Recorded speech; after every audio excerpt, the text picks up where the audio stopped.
நாட்டு மக்களுடைய பிரச்சனையை 0 அவரில் நேரமுள்ள நேரத்தில் அரசனுடைய கவனத்திற்கு கொண்டு வர வேண்டும் என்பதற்காக பேரவைத் தலைவர் அவர்கள் அனுமதி கேட்டோம். அவர் அனுமதி மறுத்தார்.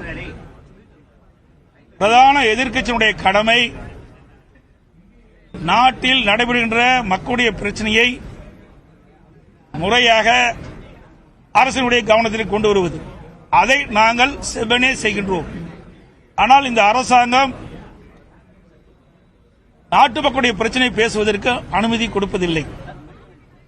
இதே திராவிட முன்னேற்ற கழகம் எதிர்க்கட்சியாக இருந்தபொழுது இன்றைய முதலமைச்சர்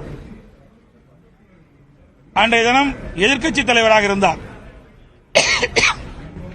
எதிர்க்கட்சி துணைத் தலைவராக இருந்தவர் மரியாதைக்குரிய அண்ணன் துரைமுருகன் அவர்கள். இரண்டு பேருமே அவ்வப்போது சட்டமன்றம் நடக்கின்ற பொழுது 0 அவரில் முக்கியமான பிரச்சனை குறித்து நேரமில்லா நேரத்தில் எழுந்து பேசுவார்கள். அதுக்குண்டான பதிலை நாங்கள் அளித்திருக்கின்றோம். அதே நோக்கத்தில்தான் இன்றைய தினம் அனைத்து இந்திய அண்ணா திராவிட முன்னேற்ற கழகத்தின் சார்பாக நாட்டில் நடந்த பிரச்சனை குறித்து பேச முற்பட்டோம். அதற்கு அனுமதி கொடுக்க மறுத்து எங்களை வெளியேற்றுகின்றார். மதுரை மாவட்டம் முஸ்லம்பட்டி காவல் என்ன பேச வேண்டும் என்பதை நான் ஊடகத்தின் வாயிலாக இந்த நாட்டு மக்களுக்கு தெரிவிக்க விரும்புகிறேன். மதுரை மாவட்டம் முஸ்லம்பட்டி காவல் நிலையத்தில் பணிபுரிந்து வருவர் முத்துக்குமார் என்ற காவலர். இவரும் இவரது நண்பர் ராஜாராம் என்பவரும் கஞ்சா வியாபாரி பொன்வண்ணன் மற்றும் அவரது நண்பர்கள் பயங்கர ஆயுதங்களால் சரமாரியாக வெட்டியுள்ளனர். இதில் படுகாயமடைந்த கீழே விழுந்த காவலர் முத்துக்குமார் மீது கல்லை தூக்கி போட்டதாகவும் இதில் தலையில் பலத்த காயமடைந்த காவலர் முத்துக்குமார் சம்பவ இடத்திலேயே பரிதாபமாக இறந்துள்ளார். அவரது நண்பர் ராஜாராம் பலத்த காயங்களுடன் மருத்துவமனையில் அனுமதிக்கப்பட்டதாகவும் சிகிச்சை பெற்றுவதாகவும் செய்திகள் வந்துள்ளன. கொலை செய்துவிட்டு ஓடிய கஞ்சா வியாபாரி பொன்வண்ணன் தற்போதுதான் சிறையிலிருந்து ஜாமீனில் வெளிவந்த நிலையில் இப்படுகொலை சம்பவத்தை அரங்கேற்றுகின்றார். திராவிட முன்னேற்ற கழக ஆட்சிக்கு வந்து பொறுப்பேற்றதிலிருந்து தமிழகம் முழுவதும் கஞ்சா மற்றும் போதைப் பொருட்கள் விற்பனை செய்பவர்கள் சுதந்திரமாக அந்த கஞ்சாவை மற்றும் போதைப் பொருட்கள் விற்பனையில் ஈடுபடுவது அன்றாட நிகழ்வாக இருக்கின்றது. இந்த தகவலை காவல்துறையிடம் தெரிவிப்பவர்களுக்கு எதிராக கொலைவெறி தாக்குதல் நடத்தி வந்த நிலையில் காவலரையே தாக்கி கொலை செய்யும் அளவுக்கு போதைப் பொருள் வியாபாரிகள் துணிவு பெற்றுள்ளனர். கடந்த காலத்தில் காவல்துறை தலைவர் ஒருவர் இருந்தார்.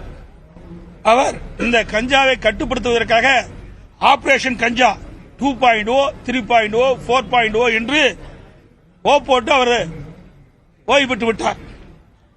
அப்படி காவல்துறை நடவடிக்கையாக கூறினார்கள். ஆனால் போதைப் பொருளை கட்டுப்படுத்துவதற்கு இந்த அரசு எந்தவித கடுமையான நடவடிக்கை எடுக்கப்படவில்லை. இன்றைக்கு போதைப் பொருள் விற்பனைக்கு எதிராக கடும் நடவடிக்கை எடுக்க வேண்டும் என்று அடிக்கடி செய்தி வெளியிடுகின்றார்களுடைய முதலமைச்சரும் காவல்துறையும். ஆனால் அதற்காக எந்த நடவடிக்கை எடுத்தார்கள் என்றால் தெரியவில்லை. அது மட்டுமல்ல, போதைப் பொருள் விற்பனை செய்வரை பற்றி குறிப்பு ஏதாவது தகவலை கொடுத்தால் அந்த தகவல் கொடுக்கின்ற மீது கொலைவெறி தாக்குதல் பற்றியும், குறிப்பாக நேற்று உசிலம்பட்டி காவல் நிலையத்தில் பணிபுரியும் காவலர் முத்துக்குமாரை வெட்டி கொன்றதற்கும் காவல்துறை தன் கையில் வைத்திருக்கும் முதலமைச்சர் என்ன பதில் சொல்வார் என்று நாங்கள் எதிர்பார்த்தோம். அவருடைய கவனத்தில் கொண்டு வருவதற்காக நாங்கள் செயல்படுத்தினோம். அது மட்டுமல்ல, காவல்துறை இனியாவது காவலராவது காப்பாற்ற வேண்டும் என்ற கருத்தை நாங்கள் முன்வைக்க முயன்றோம். ஆனால் அவருக்கு அனுமதி அளிக்கவில்லை. அதேபோல கடந்த 25/3/2020 இரவு சுமார் 11 மணி அளவில் பயிற்சி மருத்துவர் சிவகங்கை அரசு மருத்துவமனை வளாகத்தில் உள்ள பயிற்சி மருத்துவர் தங்கும் விடுதிக்கு இருசக்கர வாகனத்தில் சென்று கொண்டிருந்த பொழுது அவரை மர்ம நபர்கள் வழிமறித்து வாகனத்தில் கடத்த முயன்றபோது அதிலிருந்து தப்பித்துள்ளார் என்ற செய்தி தமிழகம் முழுவதும் உள்ள பயிற்சி மருத்துவர்களிடையே பெரும் அதிர்ச்சியும் அச்சத்தையும் ஏற்படுத்தியுள்ளது. திமுக ஆட்சி தமிழகத்தின் பெண்களின் பாதுகாப்பு கேள்விக்குறியாக உள்ளது. எத்தனையோ இந்த நிகழ்ச்சி வெளிப்படுத்தியுள்ளது. இந்த மருத்துவமனையில் சிசிடிவி வசதி இல்லாததால் குற்றவாளிகளை கண்டுபிடிப்பதில் சிரமம் ஏற்பட்டுள்ளதாக செய்திகள் வெளிவந்துள்ளன. தொடர்ந்து 2 நாட்களாக பயிற்சி மருத்துவர்களும் மருத்துவக் கல்லூரி மாணவ மாணவிகள் எதிர்க்கட்சித் தலைவர் எடப்பாடி பழனிசாமி செய்தியாளர்களை சந்தித்த காட்சிகளை பார்த்தோம்.